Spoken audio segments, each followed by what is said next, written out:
say one or two words about you, Ian, to say that he's the co-director of the discourse unit of Manchester's Psychoanalytic Matrix and a practicing psychoanalyst in Manchester. His books include Psychoanalysis, Clinic and Context, Subjectivity, History and Autobiography, and with David Pavon-Coulier, another book called Psychoanalysis and Revolution, Critical Psychology for Liberation Movements. So Ian will lead us in the discussion, and then it is open to the panelists to respond in whichever way that they would like to respond, and also to the rest of you to participate and come in and perhaps turn off mute yourselves, so that when you would like to speak, you have something to say, you will just unmute yourself and put your hand up. We will try and keep an eye on people who have their hand up. We will do our best with that, and you can also either ask a question or make a comment in the chat. So over to you, Ian. Thank you. Okay, thank you, Barbara. Many thanks for inviting me to this. It's good to see so many friends here today, and some fantastic contributions. And the question is what to say about it. I can't sum it all up, but I just want to give some thoughts that I hope will kick off a discussion. Our life world of film, a domain of reality that is an intimate part of our society of the spectacle, has in some respects been shrunken down during this last pandemic. Film is now not only an intimate part of the spectacle, but intimate to us. The forms of subjectivity it rolls in front of our eyes quickly unspool behind them, inside us, becoming part of our own subjectivity. Now, psychoanalysis has always had something to say about the big screen, and now, of course, it has more to say. It has an even more richly elaborated array of discursive devices to speak to us about who we become in the more intimate space of our own home when the screen is smaller. But we need to ask why that is. Why it is that psychoanalysis speaks to us about film almost as deeply as film itself does. I think, first of all, there's the question of content, of the feeding of psychoanalytic motifs into film, so that film criticism becomes an exercise in unraveling what has already been spooled into the object being examined. So this happens in the US and then globalized film culture remarkably early on, and film then becomes one of the virtual microbial cultures of psychoanalysis. Take Howard Hawks's film Ball of Fire, for example, from 1941, in which characters refer explicitly to psychoanalytical explanations of the message, unwittingly or covertly, it's not clear which, passed from Barbara Stanwyck to Gary Cooper. So this box office hit from 1941 also sent a message to the audience that marked significant interpersonal and, by implication, intrapersonal messages as being in some way psychoanalytical. Second, more potent still, is the question of form, of how it is that the texture of film, flickering snapshots of reality that are chained together to fabricate the illusion that there is a moving image on the screen that is more vibrant, charged with affect. This so that the money shot injects not only a sense that there's something cathartic about the compression and conclusion of a narrative, but also another message, a message about the nature of reality and subjectivity itself. Directors have often struggled to portray dreams in film precisely because film already harnesses and reconfigures reality as if it were a dream fragment, that at some point will give up its meaning. The Dali sequence in Hitchcock's 1945 Spellbound is a notorious case in point. And the critic and academic are then hooked into this game as surely as is the viewer. And they draw on a specific kind of language to pin it down, a language that is often structured as if it is psychoanalytic. Then, as we learn to speak about film, those of us who are not critics or academics, the uncanny and unsatisfying, the realistic and moving character of what we've watched together in the cinema also become, bit by bit, structured by the same range of psychoanalytic rhetorical devices. Psychoanalytic discourse now inhabits everyday life, appearing to give access to hidden depths while repeatedly structuring the sense that there are hidden depths. That's what it does. It gives the sense that there are hidden depths in the film and in ourselves as we respond to it, in the working over of content, in the replication of form. In both cases, to be able to convey to someone else who has seen the same film that one understands it requires that the meanings be grasped and molded. The meaning of the film always lies in its use. Filmic discourse does not only describe the world, but creates affiliation, identification even, among those who employ that discourse, identification that often also requires a disjunction, a disagreement, the idea that the film is not completely exhausted of meaning. Film is, in this sense, constituted as if it were a subject, never fully able to reveal itself to us.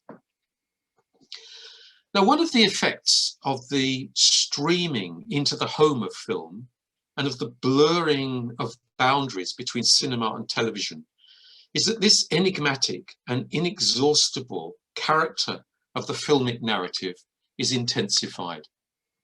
The box sets we glut on take on even more the character of a dream, extended, fragmented, inconclusive. In contrast to the apparently rounded out, delimited vignette that a classical mass market film usually is, the box set narrative usually begins with a premise, a promise, and then by series 4, say, a lingering, unsatisfying trailing off. This is then less triumphant finish than ruined orgasm, something closer to what it is to shy away from impossible enjoyment. And in that case, the teasing and failing is a function of viewing figures and advertising revenue. The drivers are economic, but the drives are privatized. And the excitement and disappointment is located inside each individual viewer.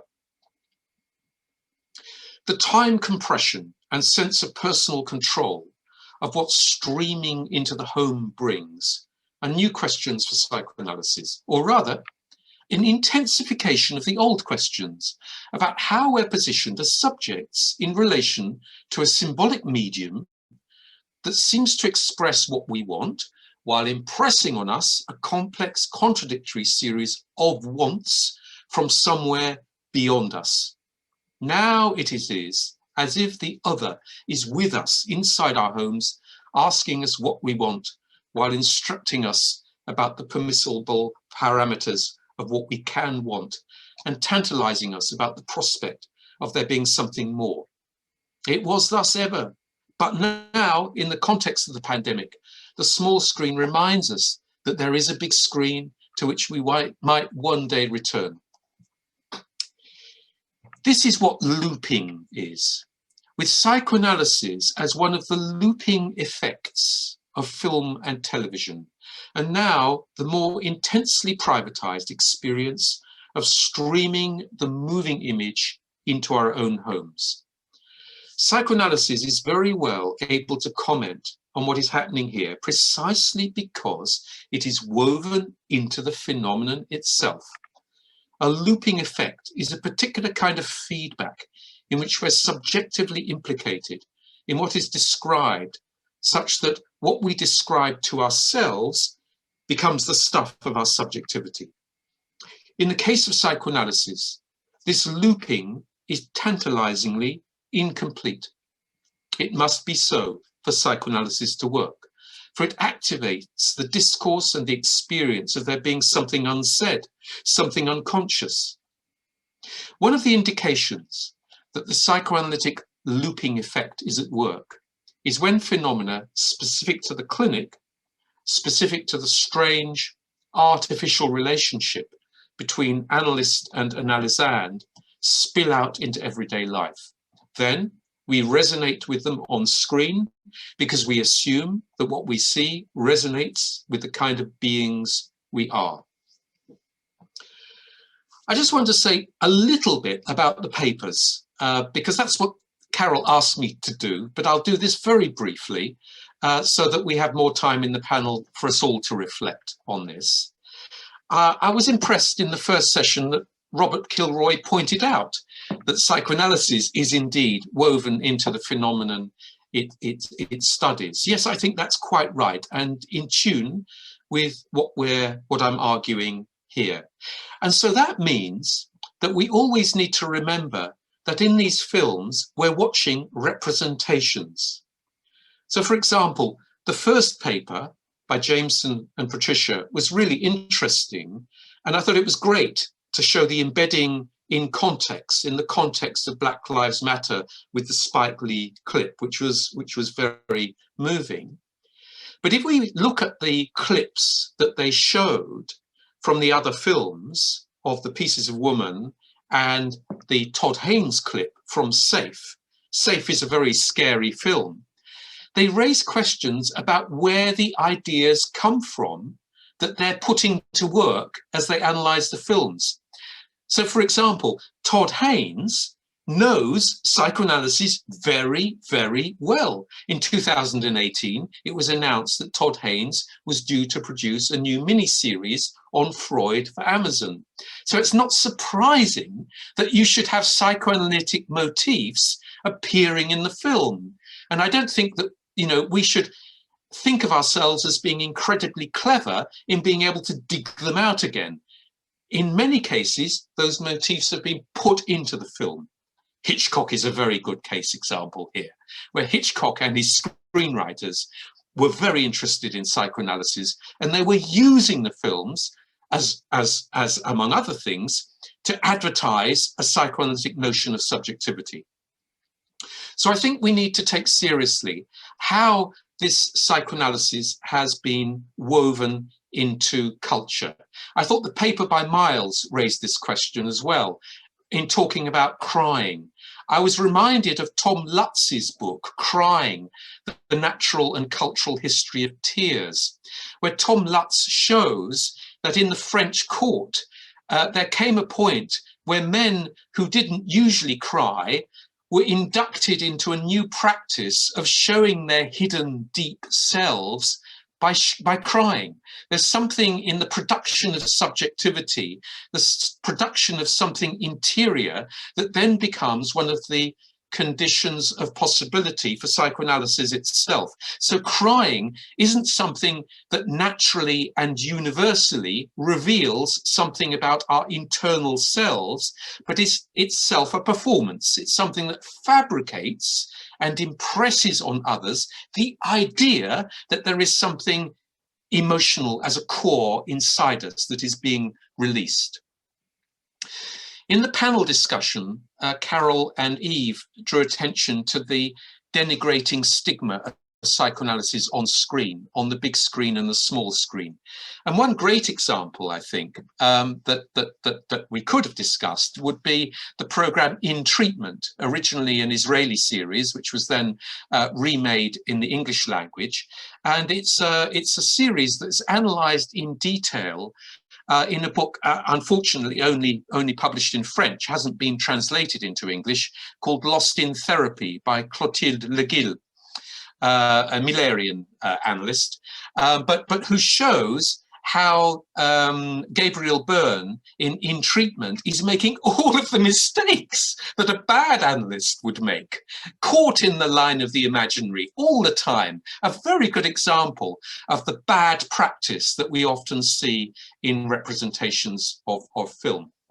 I thought it was nice that there was reference to the Freud Museum little films on psychoanalysis as weird. Actually, the word weird was something that was picked up in a focus group of kids at Hampstead Grammar School near the Freud Museum. They went and talked to the kids and they asked them, you know, what is psychoanalysis? And they said, it's weird. I said, oh, that's good. So you have a kind of replication of this in the formation of the film. But I think here, in a productive way, in a constructive way, in a way that is in tune with the disturbing nature of psychoanalysis, rather than fitting us in, adapting us. Sarah's paper was really interesting on helplessness and isolation in conditions of Zoom. The unheimlich seems to me more relevant in our relation to the screen than ever, and I was puzzling over the difference between the classic Jacqueline Miller line that there is a kind of form of ideology at work in television, what he calls TV idiotizing of people. The difference between that and the work of the Birmingham Centre for Contemporary Cultural Studies, which wanted to emphasize the active relationship of the spectator to what is happening on screen. I mean, there's a question here about the relationship between passivity that Sarah was talking about and activity. And every passive relationship, if we understand it psychoanalytically, every passive relationship involves a lot of energy. It involves a lot of activity. There's no such thing as real passivity, is there? There's a lot of work that goes on in order to be able to position ourselves as passive in relationship to anything. I love the Charlie Brooker clip. I like Philomena Kunk. I won't say any more about that.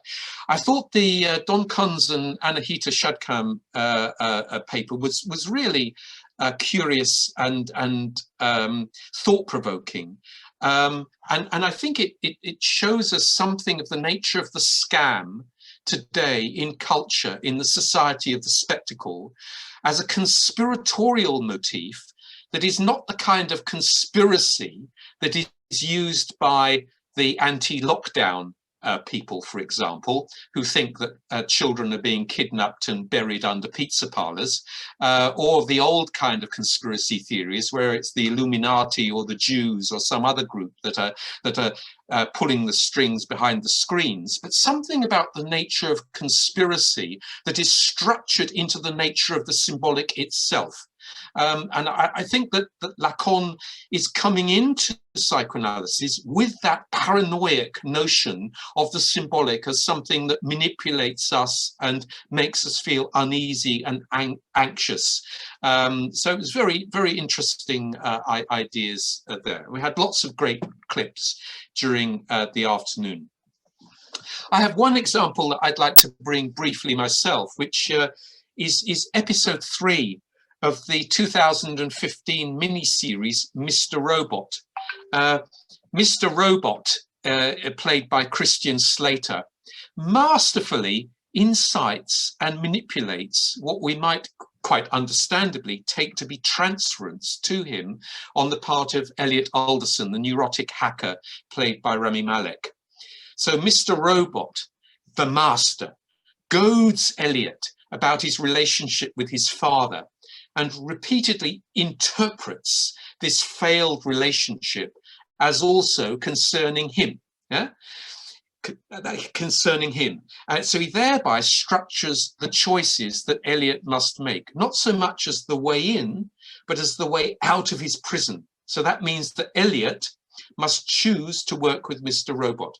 Now here, it's as if Christian Slater is also, and this is in line with the point that Eve and Carol were making about the misrepresentations of psychoanalytic practice, It's as if Christian Slater is also simultaneously playing the part of a stereotypical IPA analyst from hell, provoking, constituting the transference so that it can be put to work as if that's what is driving them inside his victim. I think we should never underestimate the canny ability of the writers to pop into the box set what we then imagine we're so clever in detecting there. So what should be noticed there is not merely the framing of the relationship, but its own internal looping effects within the narrative of the television series. And then, of course, the questions it raises about why it would be that someone should carry on watching the thing. So we carry on watching this stuff because we enjoy it. It's the patterning of that enjoyment that is the issue here. Of course, we then enjoy excavating new meaning, mastering what is unresolved in the narrative, rather like this particular pandemic itself, which is a narrative with an uncertain beginning and an even more uncertain ending. Every attempt to create a meta-language that will master film must fail. We can then be sure that the parasitic industry of professional academic criticism, including journals and conferences devoted to psychoanalytic discourse, will find confirmation of an underlying psychoanalytic assumption that they make. The work of interpretation here is unending because there's nothing to be done save plugging and unplugging the gaps in subjectivity that film plays its own part in creating and recreating. Well, we've been doing that this afternoon, and why not? And let's carry on. Thanks a lot. Thank you so much, Ian, for a very stimulating and provocative response. And I think it will stimulate quite a lot of discussion. I would like to ask any of the panelists, would they like to respond to Ian in terms of anything that he has said? In terms of any of the presentations or your own presentation?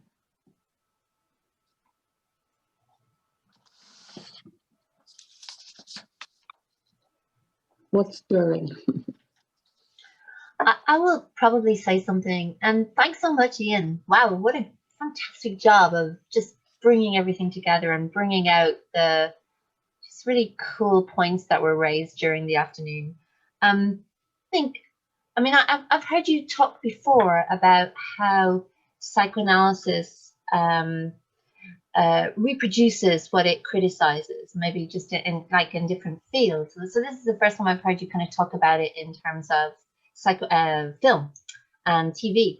So it's very interesting to me. And I was thinking about how that I think we really underestimate hugely how much a part of culture and discourse psychoanalysis and psychoanalytic theory really are. Especially, I think we Irish really, really underestimate that. Something that Eve and I were talking about the other day. But what came to my mind was how we, a few years ago, Olga and myself went to London to take part in a David Lynch festival. It was amazing.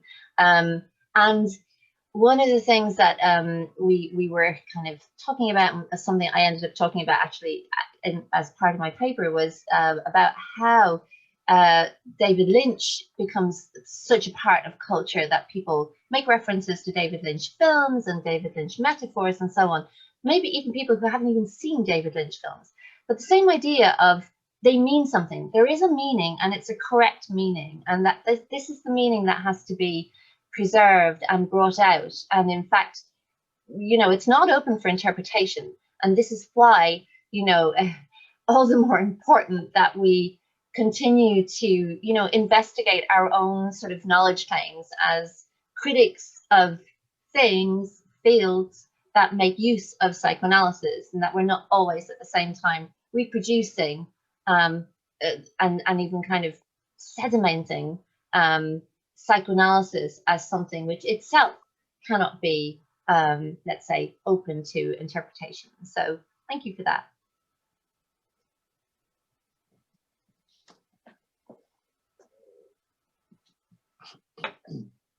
Any hands up? Anyone else like to respond from the panelists or from the rest of the group? Mary I guess I have a question. Sorry, yeah. Jameson? Oh, I wanted to ask I just wanted to maybe ask the whole panel or Ian a question, because I'm interested in the idea of the looping. You know, it's kind of a sense of a discourse that's a snake that eats its own tail in a way. So there's no meta discourse that's going to get above and beyond. Imagining that psychoanalysis is just criticism. I mean, speaking as a clinician, it's not, what we do is not criticism. We intervene on the discourse itself, which makes it do something other than, I think, eat itself or reproduce itself. It opens it up, or in ways that have been described again and again today, there's something real breaks through or is impacted. So, you know, you provocatively, Ian, end the talk saying, okay, well, let's keep on with our conference, but are we not also trying to speak to something that emerges or breaks open discourse in some way, which would include, for example, films by people who know things about psychoanalysis, as if they don't even go beyond their own critical comprehension of what's psychoanalytic to them and what they end up making, which you would imagine from any act of sublimation. So that's my question. Thank you. Laurie is next, and then Olga. Oh, okay. So, hi, Ian, how are you? I really appreciated what you said about, I've written it down, the drives are economic. Sorry, the drivers are economic, but the drives are personal. And, you know, this was one of the I suppose, the dilemmas we faced in COVID, in moving to a screen, in changing our modus operandi, and moving to the Zoom and continuing the work. That for some of us, you know, there was a question as to whether this was being driven by, I suppose, an economic pressure, you know, to keep the work going, rather than claiming the pub payment or whatever. So I really was, you know, I welcomed that you said, you know, that yes, there are economic drivers, but that still, you know, within this setting, we can still discover the personal drives. Thank you. Olga? Olga, would you like to unmute yourself? Yeah. Can't hear you. Hi, I really enjoyed that very much, Ian. But I was thinking while you were talking about the kind of looping relationship between psychoanalysis and film. I have a client with whom I have kind of recently begun using the Lacanian cut, and her response is invariably, if you ever run out of patience, you'll get a job with Netflix. So so that really amused me. And I just, as I'm here, I just want to say thank you. It was absolutely a stellar evening. I think it's one of the best film festivals ever. Absolutely wonderful. And something to be opened is what Sarah was saying about passivity is really interesting. I know at one level there's a lot of work, but the kind of work is very wearing. The work it takes to be passive. Extremely wearing and extremely destructive. And I think it's a whole area that would be of great to open up. Anyway, thank you all. It was wonderful. Interesting, we're talking about passivity, and we started talking about breath right at the beginning of all the seminars. I find that interesting. Would you like to say anything else, respond to anything that people said? Ian? He hasn't. Sorry, Ian, would you like to respond to anything anyone said? Oh, well, yeah. I thought that Olga's comment just then really raised an interesting question about what kind of position we take in the analysis. You know, director is a good one. I think some analysts sometimes are tempted to take the position of being an actor, especially if they've seen representations of bad analysis or bad therapy. And then, of course, they're stuck in the line of, well, I won't say it. But being a director is a nice take on that, isn't it? We never say in the analysis, we never say this means that, which is something that we're sometimes tempted to do when we're giving an interpretation of a film. Rather, in the analysis, we say keep talking. You know, it's and the most interesting films are the films that disrupt. And I suppose this is picking up a point that Jameson made, that most interesting films are the films that disrupt our understanding of what is going on, so that they behave more like an analysand. So that we become discombobulated, and we're not able to say this means that, but we're actually hearing interpretations being made on screen. But that would need a little bit more work in a conference with a longer paper, I think, tracking what happens from one moment in a film to the next, and the way that things are disrupted and opened up and closed down again, rather than taking one indicative clip from a film to sum up what a film is about. So there's a kind of different kind of interpretive analytic task, I think, that poses for us. I mean, it's one that's in a way, Ian, that's what we've tended to do historically at the film festival, which is a little bit different to, well, actually it's very different to what we've been doing today. Alda, I'm so surprised that you actually liked it so much today. But, you know, I mean, we've watched film like from start to finish. Obviously we haven't paused it, you know, to stop talking, you know, or rather to stop watching and then talk about it like from time to time, although that would be an interesting exercise maybe. But actually, that's exactly, we've watched a film and then we've talked about it and opened it up for, you know, all sorts of commentary. But you're right, it's a different kind of exercise.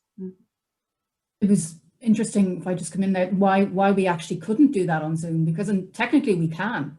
You know, we could show a film, but it just seemed like an impossible thing to do, to actually have a film festival that took anything like the usual form.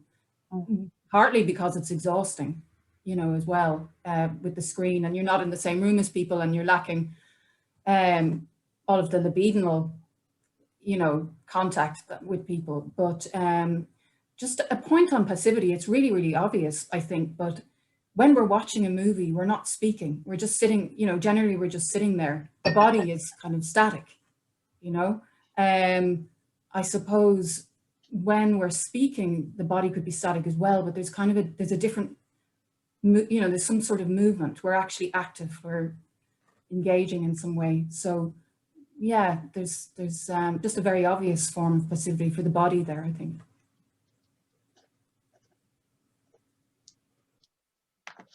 Can I come in there?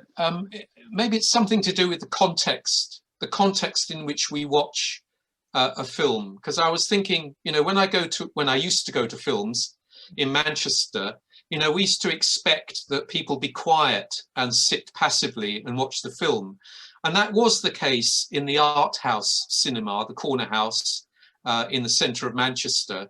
We'd all sit there politely, and if anyone made a noise or started whispering, then we would turn around and glare at them. But you know, in some parts of Manchester, that would be a very dangerous thing to do. You know, you shouldn't. And I've been taken to films in India where there have been kids wandering around.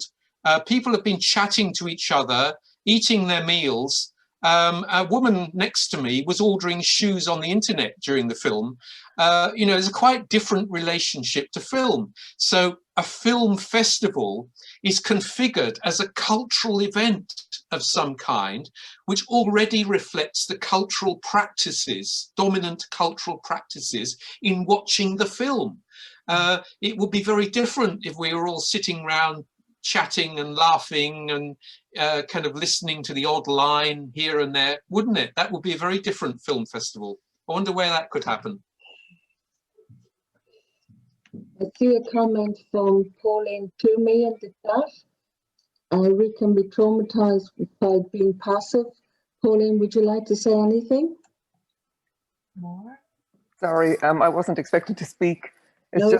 just that we talk about staying safe, say stay home, and yet I'm aware of an increase in children's exposure to pornographic or upsetting images on screens. And despite allegedly being safe, I suppose that's come to my attention clinically in my work recently.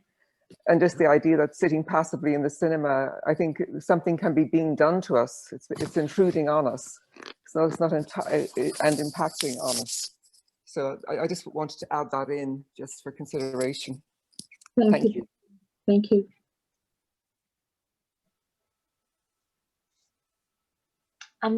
Sorry, I'm just thinking about this cultural context of film, and when I was a child, in our local cinema, that actually the films were shown on a loop. You know, they were like a film was shown throughout the day, over and over. And my mother didn't pay much heed to the actual film times, so we would just show up and walk in and just sit down at some point during the film. And this was where I came from, quite common. They would just come in at different times during the film, and then you could sit there and watch it until the end of the film, and then watch right through from the beginning until the point at which you had come in. Or you could stay longer, and some people did, and we often did, and sometimes we watched it twice through. So you really got your value for your money, you know, but also, you know, maybe, and I promise I didn't grow up actually anywhere outside of Dublin, but the point is that, you know, even in like a suburb of a capital city, not that long ago, this was a common practice. It wasn't something unusual. So yeah, we've done something very different to the way that we view film in the cinema and what we find acceptable or unacceptable versus what we can do perhaps you know, when it's just us and the screen. At the risk of taking up too much space, I want to say something more about sound, which occurred to me, has come up throughout, you know, various papers during the day, and it was something you said, Jameson, actually in a comment about breath and how its connection to the voice. But actually, it was interesting how, you know, breath and crying and gasping, and that references to asthma, and then obviously coughing and suffocating, and you know, obviously these sounds that the body makes, I don't know that we can think of them as vocal, but certainly they are the sounds of the body. And it just struck me that they are increasingly foregrounded now.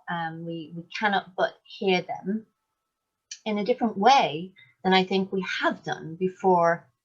So much of our lives are dominated by small screens. It's just a thought that struck me. No, it's a very interesting thought. Just think of this disembodied, image-bound life, and then the sounds of the body breaking through. Yeah. When we so miss the body right now, we really miss that. Yep. Mary, do you? Thanks, Sarah. Well, I have a question. It's about fantasy. You know, I do think that it is something very central to everybody's presentation today. You know, in our relation to this strange new object. For Don, it was going to be Don and Anahita. You know, you were talking about the Latouche, which I think it was a throwaway comment by Lacan in his seminar when he found one of the students had a recording device and was recording, you know, and he just threw it out there and he didn't elaborate upon it. But I think, you know, these gadgets, whether it's the orgasmatron or it's the ECT machine, or it's just, you know, a recording device, a portable phone, whatever it is. These devices, they have become, you know, they have become so banal in their, you know, we accept them. And this idea that when we first started talking about Latouche as Lacanians, or talking about these gadgets and these objects, we really did think that they were some kind of concrete object, that that they would destroy our relation to desire, that they would be objects of absolute satisfaction. And we are concerned about that in the clinic, you know, in the modern clinic, that we have this relation to jouissance, which is a demand for absolute jouissance, and that, you know, the capitalist market is producing this consumable object which will give us that absolute uncastrated jouissance, you know, that total enjoyment. But I think really what we're talking about today is a relation to an object which still does have, you know, within it the possibility to be an object cause of desire. And when we were talking about all of these different positions that we take in relation to the object, whether it's the Latouche, or whether it's, you know, the thaumatrope that Scotty has, we have to remember that actually this is still within a fantasy relation, and that in order to use it, in order to enjoy it, we actually have to have a fantasy about it, okay? That the body is implicated, the psyche is implicated, you know, that this object is not just, there remains still a subject who operates this in a different dimension, okay? So I just wanted to bring that up, and if somebody wants to come back to me, you know, this is something that I've been thinking about all the way through the papers today, and I need to you know, articulate it better, but, you know, I'm throwing it out there. Okay. I would say, Don, that, you know, the thaumatrope, and Scotty and the thaumatrope, you know, the big question for me with this wonderful, I love Jimmy Stewart, and I hate Vertigo because he's not Jimmy Stewart. Okay, so let's put that out there. Okay, I have this, you know, I am speaking from a prejudiced position here. I'm privileged because I love Jimmy Stewart, but within that movie, the problem that I have with Scotty is that Scotty is actually trying to annihilate his desire. He is not acknowledging his desire, and so at the end, that's what happens to him, you know. It's the confrontation with desire. Well, he has a desire problem to begin with, because it opens up, he's talking with his former girlfriend about his girlfriend problems. So you realize that's a theme that he has to struggle with. Yes. Poor guy. Right. Anyone like to come in here in terms of this point? Yeah. Oh yeah. No, Eve, go. Well, I just have a, yeah. Eve, you go first. It's not a particularly important point, I think, but just about gadgets. Just thinking about gadgets and the move to the screen and working psychoanalytically via distance and the virtual world that the pandemic has wrought. We have been working with these gadgets for a long time. People have been bringing their mobile phones into sessions. They've been beeping and sending messages. There's been messages coming through on watches. You know, so, and this becomes part of the work. We allow them in because they have something to say. So I suppose the more I think about this, the more I think that, and it goes back to our question, Carol, how big of a challenge to the psychoanalytic establishment is television, or maybe extend it to mass media? In Seminar 11, Lacan was already talking about mass media at the end of Seminar 11 and the application. It's not so big a challenge. It's not the right question. This was what we were talking about. It's a question of how we it's not so much loop it in, Ian, but how we allow the speaking subject to speak with all of these devices which are designed to really get in the way of speaking in the kind of ways that we, full speech, I suppose I'm thinking of. That's it. Yep, totally. Okay, Sarah. Just unmute yourself, yeah. Yeah, thanks, Eve. Yeah, I really liked that idea that the gadgets have something to say. And Mary, your point about fantasy, yeah, it's really relevant. I mean, in relation to the idea of enjoyment, is there ever an enjoyment that doesn't have fantasy? I can't really think of one. I mean, there may be when a gadget or an object becomes, when we attempt to have, say, some sort of immediate relationship with it, is that what happens to fantasy there? I'm not, I'm not sure it can be extinguished, but I suppose I have a question maybe for Robert. When you're, if I've understood you correctly, in terms of do you see that fantasy is being differently constructed through the digitalized form, or does it have a different object? So it's not fantasy that's really shifting, but it's the object. That maybe I've not understood you correctly. No, I was just kind of thinking about what you were saying there, actually, Sarah, and going back to what Ian was saying about this question of intimacy and how Netflix, I know that the motto of Netflix is, I believe, sleep is our only competitor.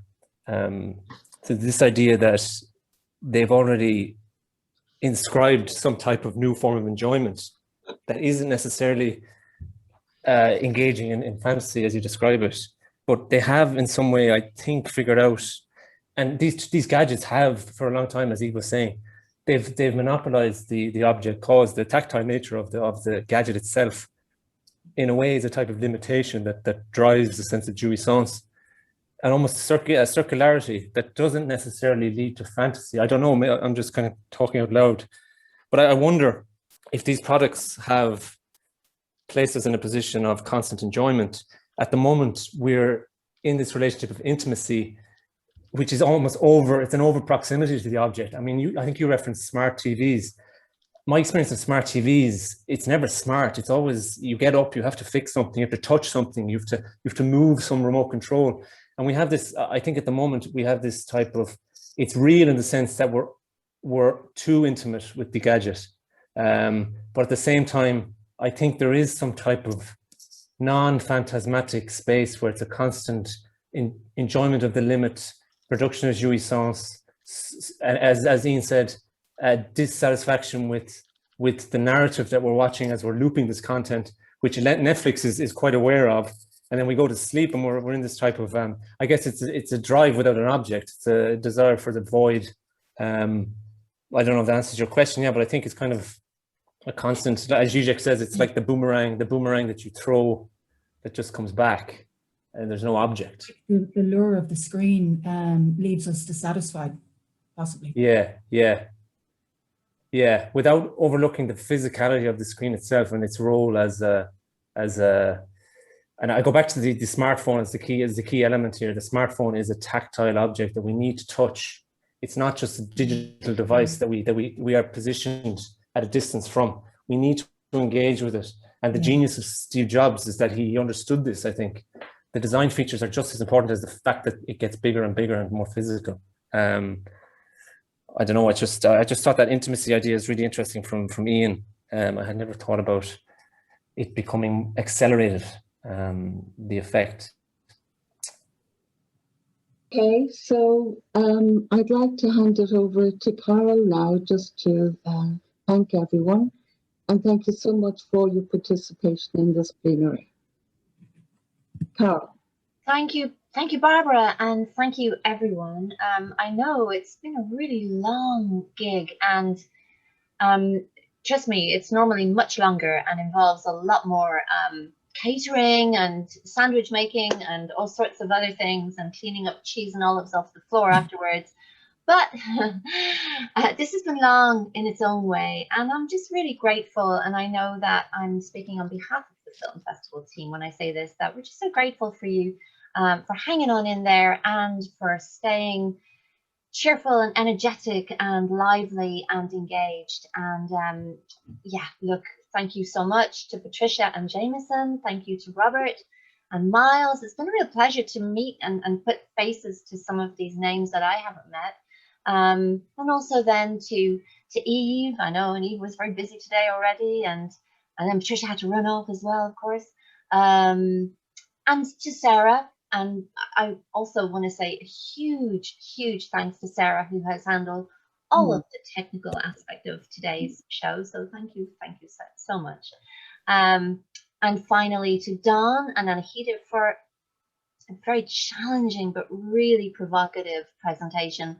I know, Don, I know you always want to try and get, you know, the most out of these Zoom conferences, to do things a little bit differently. I don't think we've quite managed to do that yet again, but it doesn't mean we can't keep trying. Finally, thank you so much to my very good friend Ian, and great colleague, and thank you, Ian, for just injecting more vitality into this very late point in the afternoon with your fantastic comments and terrific response to our papers. We're very humbled. Thank you so much, everybody. Hopefully we'll see you next year in a different way, but maybe it will be a hybrid way, and maybe we'll be just more open to those kind of things in the future.